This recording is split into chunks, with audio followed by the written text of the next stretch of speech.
On PC and mobiles, I will show you in a few moments how to join Evony Discord server.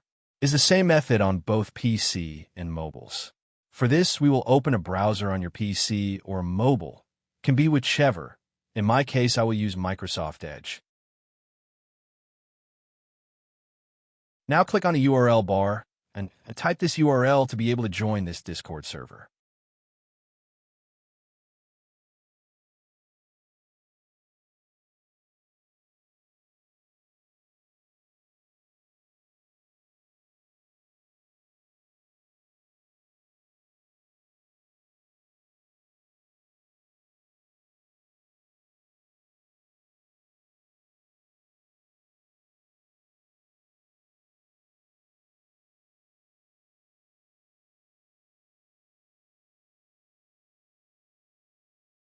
Doing this will automatically start your Discord application if you have it installed. Then click Join, and you'll have access to the Discord server.